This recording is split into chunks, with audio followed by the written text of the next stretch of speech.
It was Stephen Fry, I think, who said, "A true thing, poorly expressed, is a lie." It's the theory that the language you speak determines how you think, and... Yeah, it affects how you see everything. The point being that there is no thought without expression, no content without form, that an idea, however profound it feels to you, does not really exist until you can write it down, or in some cases, put it on film.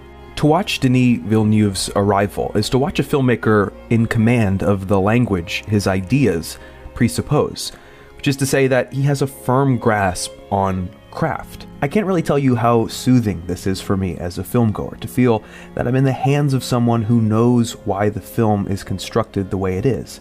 So much of today's filmmaking is all over the place, to the point where the viewer has to exert themselves more to compensate for a lack of focus. In this way, I think Arrival is the perfect response to the bad movies we see so much of. Pretty much everything they do wrong, Arrival does right. It is effective and impactful, and it does this by focusing on the very thing that affects and impacts us: language.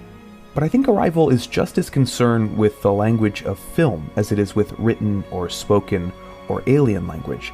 For example, the first couple scenes are kind of like an enlarged experiment in the Kuleshov effect, the phenomenon in which a viewer derives meaning from two sequential shots that Hitchcock famously illustrated by turning a kindly gentleman into a pervert by replacing a single reverse shot.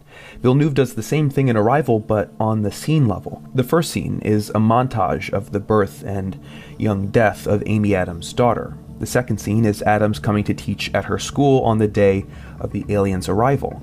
And because of the tragedy we witness in the first scene and our assumption that the film's timeline is linear, we read Adams' disinterest here as despondency, and her general dry demeanor as one of deep sadness and heartache. It's not until we finish the film and learn that the opening montage happens after the events of the movie that we understand Adams in the second scene was merely a blank canvas that we attached meaning to. Montage means the assembly of pieces of film, which, moved in rapid succession before the eye, create an idea.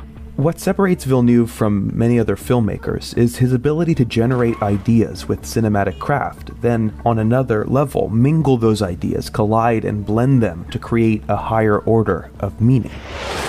So what's the meaning, for example, that Villeneuve suggests with this Kuleshov effect experiment? Perhaps that the future can influence the past. That's certainly a reasonable thing to derive from this kind of experience in the film. In fact, it's an idea that turns out to be the key to the climax of Arrival, as Adams learns that the aliens are higher dimensional beings that can see all of time at once, and uses that skill to access future events to influence her present. I called you, didn't I? Yes, you did. But you could also read another meaning from the same experience, namely that communication is limited by perspective. From our perspective at the beginning of the film, everything tells us that Adams is grieving. Only later do we learn that that wasn't true. This too is a major theme of Arrival. The limits of human communication are reinforced and expanded upon and probed throughout the film. The limits of our biology, of relying on what our senses report. The limits imposed on us by our culture or our own personalities. Trust me, you can understand communication and still end up single. In Conversation with the Aliens, communication is literally imagined as a screen, a mediator that blurs intention. Now, screens can connect us. They can also divide us, and it's the same with communication. Communication is a link between two parties, but it's a link that often facilitates a split. Language is the foundation of civilization. It is the glue that holds the people together. It is the first weapon drawn in a conflict. We are falling asleep at the wheel, people. You know what I'm talking about? I know you do. What's important here is not that both these readings are valid. They are, but that both have echoes elsewhere in the film and echo off each other. A theme, once introduced, isn't wasted.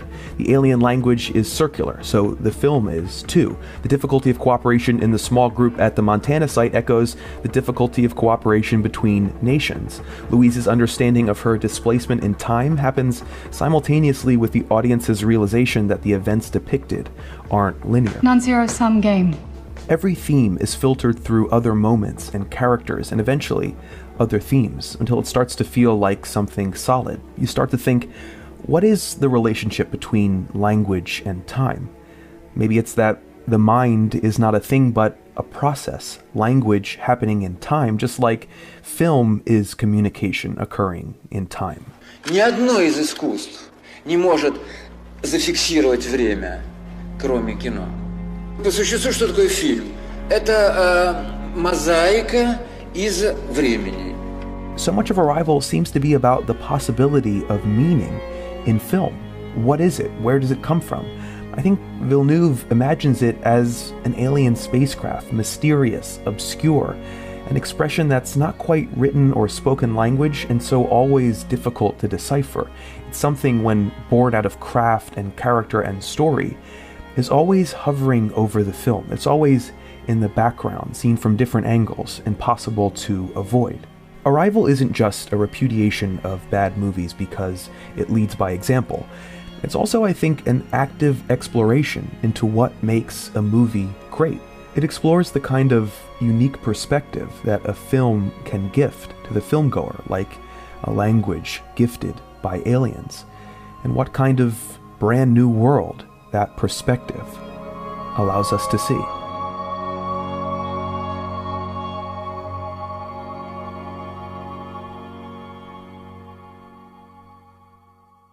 Hey everybody, thanks for watching. Happy Wednesday and happy Valentine's Day to my girlfriend who's sitting right over there. Even though it's a day late, I recorded this on Valentine's Day, so I love you, baby. Anyway, thank you to Squarespace for sponsoring this video. If you don't know, Squarespace has beautiful award-winning designer templates for websites for your business. So if you're a musician or a restaurant or whatever, Squarespace is the perfect all-in-one tool for designing a website for that. It's flexible, the domain names are really easy, and you don't have to know coding or anything. And if you use the offer code NERDWRITER, you can get 10% off your first purchase, which is pretty cool. Anyway, thanks guys for that, and I'll see the rest of you next Wednesday. Love you, baby.